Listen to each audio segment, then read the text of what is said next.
आपसे निवेदन करना चाहूँगा कि बहुत बार समय मांगा गया आपसे कि हमारी दरख्वास्त जितनी है एक बार आपके द्वारा सुनी जाए, लेकिन सर कोई भी पिछले 1 साल में हमें समय नहीं मिला गया। फोन मेरे पास आपका नहीं आया सर, आपके डायरेक्टली आपको नहीं किया जाता, मेरे पास किसी आपके एक भी फोन नहीं आया। अन्य पीए को या किसी को दरख्वास्त दी जाती है कि सर नहीं एक बार मेरे पास कभी भी आज तक आपका फोन नहीं आया, और जब फोन आया आपको पूरा मिलने का टाइम दिया मैंने। सर पिछले 1 साल से मेरे वार्ड में सर इतनी समस्याएं हैं। समस्याएं हो सकती हैं, वो बात दूसरी है। सर 7 सरोकार का आपका एक सपना था, वो अभी तक हम पूरा करने की कोशिश करते हैं लेकिन पूरा नहीं हो पाता। वो आपके और हमारे दोनों को मिलकर के करना पड़ेगा, बिल्कुल, केवल बिल्कुल मेरे मिलकर कैसे करें नहीं होगा, सब मिलकर के करेंगे। वो साथ पहले मैंने सर आपको एक लेटर लिख के दी थी, 4 पॉइंट्स थे उसमें, उसके अगेंस्ट आपने मुझे एक चिट्ठी दी थी कि ये चारों काम पूरे किए जाएं, लेकिन आज तक सर पूरे तो क्या किए गए सर, शुरुआत भी नहीं की गई सर 4 कामों की।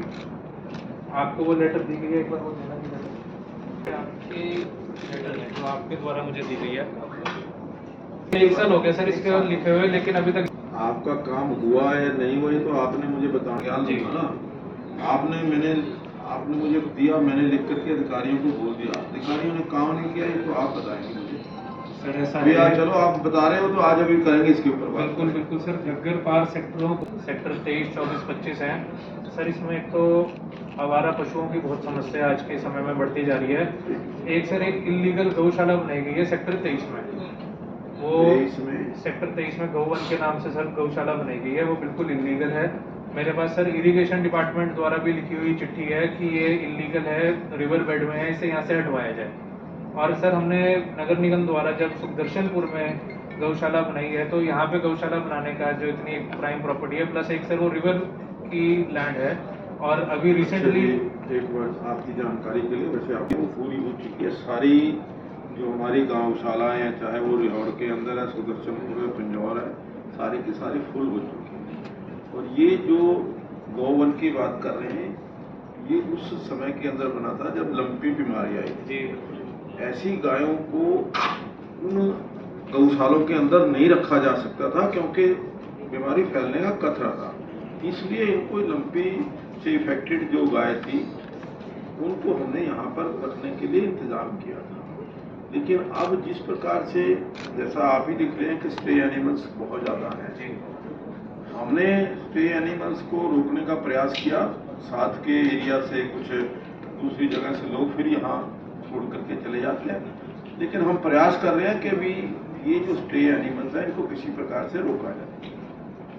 देखिए मुझे लगता है कि ये प्रदर्शन बाहर कर लेंगे तो ज़्यादा अच्छा रहेगा। नहीं सर, मैं लोगों की फोटोज है जिनके पीछे मैं पिछले 10 दिन से 15 दिन से निवेदन कर रहा हूँ। जो बारिश के कारण, जो सर पिछले भारी बरसात हुई थी उसके कारण सर सड़कें बिल्कुल ढह गई हैं, जो बहुत ज़्यादा इस्तेमाल की जाती हैं सर सड़कें, और बीच में से ढह गई हैं सर। नगर निगम द्वारा सर कभी कहा जाता है कि सर उसका टेंडर लगाया गया। सर पिछले 2 साल से 2.5 साल हो गए सर हमें चुने गए, 2 साल से सर टेंडर लगवाया जा रहा है, लेकिन सर हमारे सेक्टरों की सड़कें नहीं बनाई जा रही। आज के समय में आप सी रोड्स की हालत देखोगे, सेक्टर 25 में, सेक्टर 4 में सर बिल्कुल टूट चुके हैं सर, रोज एक्सीडेंट वहाँ पे होते हैं, लेकिन सर आज तक सड़कें रिपेयर नहीं हुई। नगर निगम द्वारा कहा जाता है कि हेड ऑफिस में गई है, वहाँ से आपकी अप्रूवल आएगी, तो सर कब आएगी अप्रूवल? सर हम तो इधर उधर घूमते रह जाते हैं। और सर इसके अलावा एक सीवरेज की और पीने वाले पानी की समस्या है। सेक्टर 25 में सर कई जगहों पे पाइपलाइन जुड़ी हुई है सीवरेज की और पीने वाले पानी की, जहां लीक होती है सर, एक दूसरे में पानी मिक्स होकर घरों में पहुंच रहा है। एक सर बहुत बड़ी समस्या है, ये एक मैं आपको फोटो दिखाना चाहूँगा। ये सर सड़क तो बिल्कुल टूट चुकी है सर सड़क। ऐसे सर हम पंचकुला को और विकास की तरफ बढ़ाएंगे। एक्टिविटी घग्गर में नहीं है तो उसका पानी पीछे से मोगीनंद से भी आ रहा है और मोरनी वाली साइड से भी जितना पानी आ रहा है वो सारा का सारा बहता हुआ 25 सेक्टर में आता है। क्योंकि नंदन चौक में सर 7 एकड़ कुछ ऐसी लैंड थी जो HSUP द्वारा नहीं एक्वायर की गई, तो नंदन चौक एक जगह बनाकर छोड़ा गया, उसको डायरेक्ट घग्गर से कनेक्ट नहीं किया गया। तो अभी रिसेंटली जो भारी बरसात हुई थी उसके बाद उसका पानी इतना बुरा हाल हो गया था सर, सारे सेक्टर 25 में सर सारी सड़कें कीचड़ से भरी हुई थी, 3-3 फीट सर घरों तक पानी आ गया था। और खाली प्लॉटों में अगर सर आज भी आप मेरे साथ चलो, 10 दिन से ज्यादा हो चुके हैं, आज भी पानी खड़ा है सर खाली प्लॉटों। ये मैंने पॉइंट देखा नहीं है, अगर ऐसा तो मैं सब देख लेता हूँ। पहले ये मेरे उसमें संज्ञान में आया नहीं था। उसको जो अगर तो चो में ऑलरेडी है वहाँ उसको कनेक्ट करिए, अगर कहीं बीच में जगह है थोड़ा सा उसको कनेक्ट करिए। देख लेता हूँ, हो सकता है सर और ब्लॉक या हो सकता है, देख लेंगे सर। अगर डीशिफ्टिंग की जरूरत है तो करवा दें। करवा दो, अगर खुलवाने की जरूरत है कहीं रुका हुआ है Right. तो खुलवा दो। एक सर सेक्टर 3 में गांव देवीनगर में सर हमारी माड़ी गिराई गई थी, जल्दी उठवाया जाए और एज इट इज फॉरेस्ट में कन्वर्ट किया जाए, लेकिन उसकी अभी तक पालना नहीं हुई सर।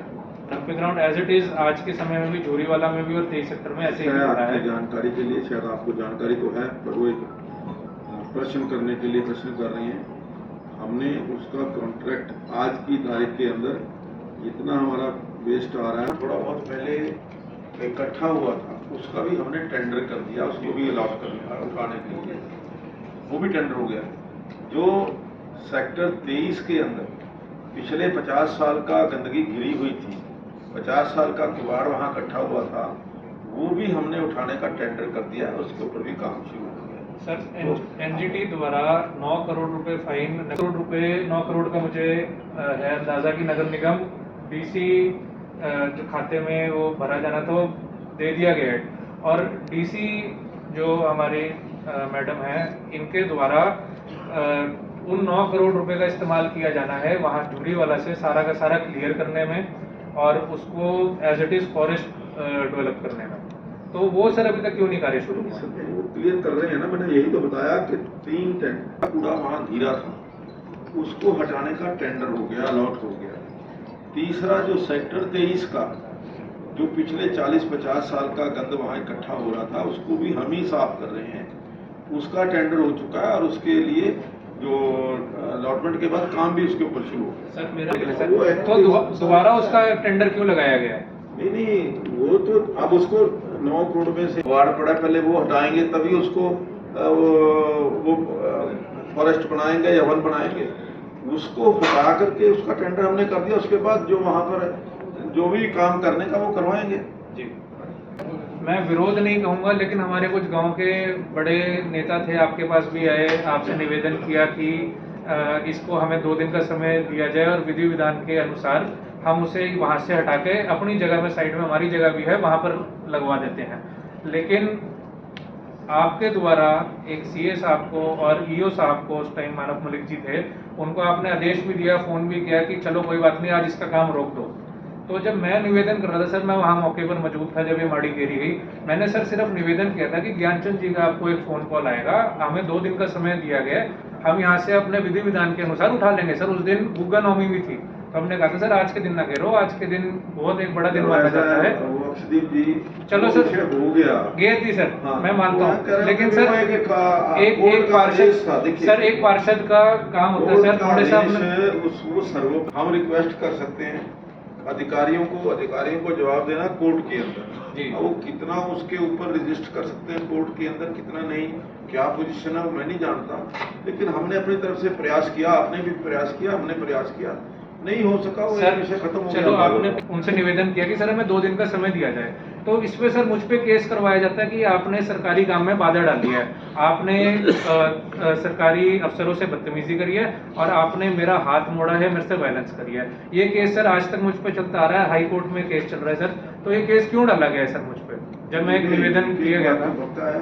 कह सकते हैं जोर जबरदस्ती से कोई काम सरकार का रोकने का प्रयास करेगा, उसके ऊपर जो कानूनी कार्रवाई है वो तो सरकार करेगी। सर ये पूरी वीडियोग्राफी बनी हुई है। नहीं, मेरी समझी बात को कि हम इसके अंदर बहस नहीं करते।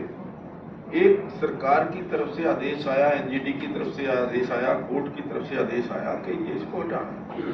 अब कोर्ट की डायरेक्शन को फॉलो करना वो सरकारी अधिकारियों का, कर्मचारियों का वो करता हुआ है। अब वो काम कर रहे हैं, मैं रिक्वेस्ट कर सकता हूँ, मैंने भी रिक्वेस्ट की, आपने भी रिक्वेस्ट जी, लेकिन इसका मतलब नहीं कि हम वहाँ पर जोर जबरदस्ती करें। कानून के ने तो अपना काम करना है। उस दृष्टि से अगर कानून के अंदर कोई आपने गलत किया तो आपके खिलाफ केस रजिस्टर्ड हुआ होगा, सरकारियों ने, अधिकारियों ने गलत किया तो उनके ऊपर भी कोई कार्रवाई होगी। वो एक कानूनी मैटर है, उसके अंदर हम बड़े बखूबी जानते हैं कि सरकारी जो जितनी वीडियोग्राफी है सब में ये नजर आएगा कि मैं साइड में खड़ा एक सिर्फ सबसे निवेदन कर रहा हूँ, कोई सर लड़ाई झगड़ा नहीं, ना ही सर मैं ऐसा व्यक्ति हूँ कि कोई लड़ाई झगड़ा मामला तो कोर्ट में जा चुका है, कोर्ट के नहीं। आपसे सर मैं लेकिन एक चीज़ का निवेदन करना चाहूँगा, मैंने ये अपना डीसीपी सुमेर प्रताप जी हैं उनको भी निवेदन किया था कि सर ये जो बेबुनियाद केस सर हम पे डाले जा रहे हैं आज के समय में, मैं इतनी कम उम्र का सर पार्षद बनाऊँ, आज के समय में अगर हमारी आवाज़ को दबाया जाएगा तो आगे हम जनता की आवाज़ कैसे उठाएंगे? आवाज़ बढ़ानी है। आवाज लोकतांत्रिक अधिकार है, आपकी बात करना आपका लोकतांत्रिक अधिकार नहीं है, आप जानते हैं सर सीनियर सिटीजन क्लब है जिनके प्रेसिडेंट हमारे शहर के डीसी होते हैं, तो उसके लिए आपको मैंने निवेदन भी किया था सर, आपकी तरफ से वो चिट्ठी भी है, उसमें भी वो मेंशन है। तो हमारे सीनियर सिटीजन आ रखे हैं सर, एक अपनी बात रखना चाहेंगे। हाँ कर दिए हैं, 1 साल हो गया है, अभी तक कोई कार्रवाई नहीं हुई। चलो आज भी हमने एक लेटर बनाया है, आपके पास पहुंच गया है, तो ये आपसे कांटेक्ट कर लेंगे तो वो जरा जल्दी 2010 से बना हुआ है चीज़ है, अभी उसमें सीपेज भी हो गया है, काफ़ी डैमेज हो गया है। एक मिनट का सर 2010 ਤੋਂ ਬਿਲਡਿੰਗ ਬਣੀ ਹੈ ਜੀ, ਉਹ ਮੁੰਡੇ ਨੇ ਬਣਾਈ ਸੀ ਜੀ, ਹੱਦ आगे समाधान करते हैं।